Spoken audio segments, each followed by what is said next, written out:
C'est bon?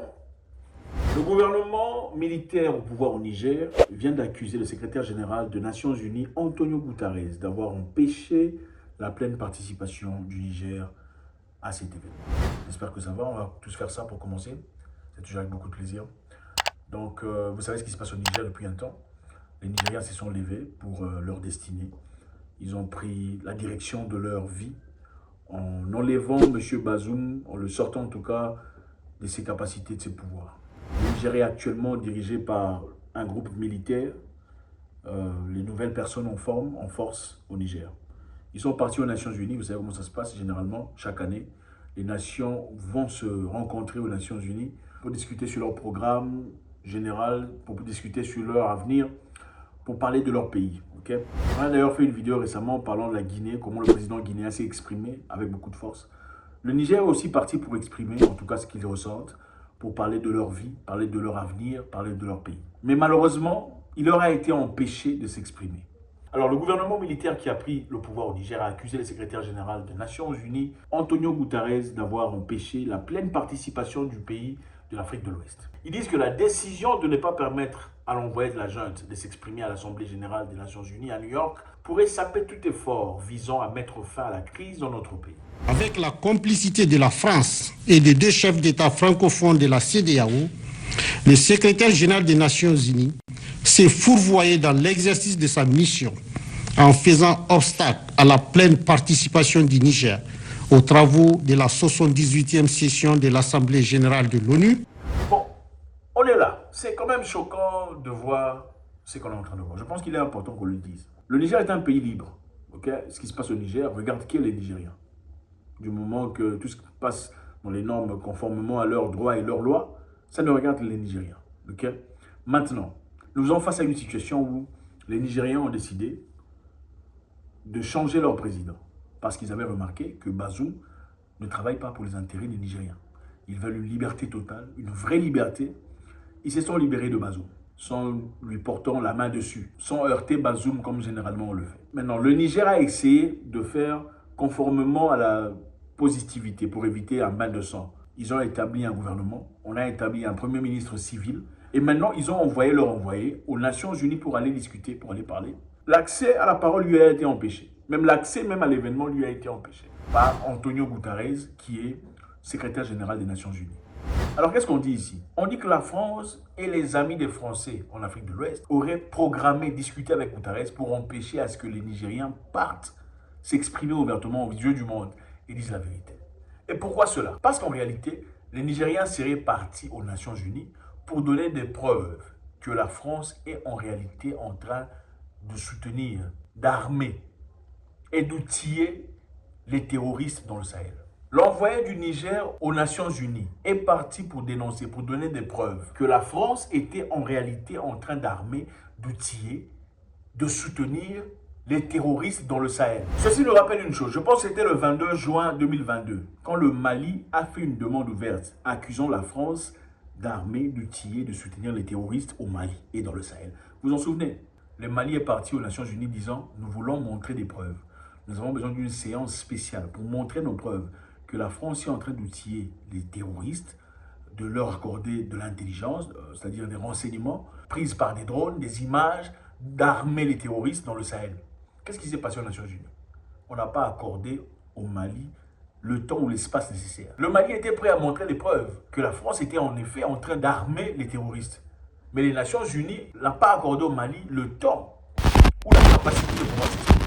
Quelle serait l'image de la France dans le monde entier si on pouvait prouver que la France était en réalité en train d'outiller, en train d'armer les terroristes? Vous voyez, donc pour protéger cela, évidemment, on ne peut que dire ça. S'il n'y a aucune raison justifiant le fait qu'on ait refusé au Mali d'exprimer ce qu'il avait exprimé, c'est certainement pour protéger la France. Maintenant, aujourd'hui, le Niger, on est de même. Le Niger veut venir présenter ses preuves sur comment la France est en train d'outiller les mercenaires, les terroristes dans le Sahel. Et Antonio Guterres, secrétaire général des Nations Unies, a refusé l'accès aux diplomates nigériens. Donc ce qui est évident, c'est quoi? Eux soutiennent Mohamed Bazoum. Comme à Mohamed Bazoum a été accordé une capacité de communiquer, de s'exprimer, il a passé beaucoup de messages, demandant même jusqu'à ce qu'on vienne le remettre, le rétablir de force. dans son pays comme président. Et maintenant, eux, Guterres, ainsi que la France et les autres, veulent qu'on rétablisse Mohamed Bazoum à la tête du pays. La junte voulait que l'ancien ambassadeur du Niger auprès des Nations Unies, Bakary Sangaré, nommé ministre d'Affaires étrangères après le coup d'État, parle en son nom à l'Assemblée. Donc Bakary Sangaré, qui au gouvernement de Bazoum était ambassadeur du Niger aux Nations Unies, était immédiatement nommé ministre des Affaires étrangères par le nouveau gouvernement. Et c'est le même Bakary Sangaré à qui on a demandé de partir représenter le Niger et s'exprimer au nom du Niger. On dit cependant Bakary n'a pas reçu de lettre de créance pour y assister, après que le ministre d'Affaires étrangères du gouvernement nigérien, déchu, a envoyé à l'organisme mondial une lettre informant de la fin de fonction de M. Bakary. Le ministre d'Affaires étrangères du gouvernement du Nigerien, déchu, le ministre de Bazoum, aurait envoyé une lettre aux Nations Unies informant à l'Organisation mondiale la fin de fonction de Bakary.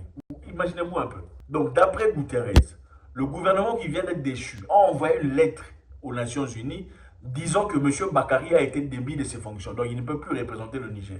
C'est une blague ou une farce. Nous voyons clairement que le Niger est dirigé par d'autres personnes. Mais vous prenez des injonctions venant des gens qui ont été destitués. Parce que d'après vous, c'est la démocratie que vous soutenez. N'est-ce pas? D'accord. Si c'est la démocratie que vous soutenez, pourquoi on n'applique pas les mêmes principes au Gabon, où M. Bongo a été renversé? Pourquoi au Gabon, c'est bon, c'est ok, il n'y a pas de souci, ça ne dérange personne. Mais au Niger, c'est une autre condition. Vous voyez qu'il y a 2 poids 2 mesures ici. À moins qu'au Gabon, il y ait autre chose comparé au Niger. Parce qu'il y a eu le coup d'État au Gabon, n'est-ce pas? Qu'est-ce qui s'est passé? Pourquoi au Gabon, c'est ok de laisser les gens continuer à vivre leur vie comme si de rien n'était? Mais au Niger, on demande une démocratie, une élection. Ça n'a aucun sens, n'est-ce pas? Soyez juste, si on va appliquer A ici, qu'on applique A aussi là-bas. Si on va appliquer B au Gabon, qu'on applique aussi B au Niger, n'est-ce pas? À moins que les intérêts de ces gens-là soient soutenus au Gabon, mais ne le soient pas au Niger. Qui est Antonio Guterres pour imposer une situation à toute une nation? Parce qu'en refusant l'accès au Niger, aux Nations Unies, clairement, vous imposez un avenir au peuple nigérien. En le faisant, il ne le fait pas pour rien, il le fait parce que ses intérêts sont soutenus. Il le fait parce qu'évidemment, il est ami à Macron et aux autres. Maintenant, est-ce que ces choses ne décrédibilisent pas les Nations Unies? Ne pensez-vous pas que les Nations Unies est un outillage ou une organisation infectée dans l'objectif de tourner le monde dans un sens bien précis? Parce que si on a changé notre gouvernement à travers notre décision, ce n'est pas à toi, Antonio Guterres, de dire, bon, on ne va pas vous donner accès aux Nations Unies ou au microphone pour exprimer ce que vous avez à exprimer. À moins que ce soit justifié, disons que la raison pour laquelle Guterres refuse l'accès aux Nigériens, c'est parce qu'il a peur qu'on démontre, qu'on donne les preuves que la France est en effet celui qui nourrit le terrorisme dans le Sahel. À titre de rappel, la France était venue dans le Sahel dans le but de combattre les terroristes. C'était ça l'objectif. Il y a trop de terroristes ici, on est là pour vous aider au Niger, au Burkina Faso et au Mali. Oublions même l'histoire, c'est-à-dire leur influence sur la Libye, en armant les extrémistes qu'on a autrefois appelés résistants modérés, qui aujourd'hui sont devenus des terroristes qui terrorisent cette place dans le Sahel. Ensuite, ils sont venus faire le sapeur-pompier disant « Accordez-nous la chance, nous allons combattre les terroristes que nous avons apportés chez vous, si vous nous laissez la chance. » Plusieurs années plus tard, absolument rien n'a changé. Et comme d'évidence, chaque pays a pris son avenir en main. Chacun a décidé de bouter la France hors de son territoire. Le Niger, à l'instar du Mali, a un message très important à démontrer. Mais on lui empêche ouvertement de le faire, pour pas que la vérité s'éclate. Merci infiniment les amis.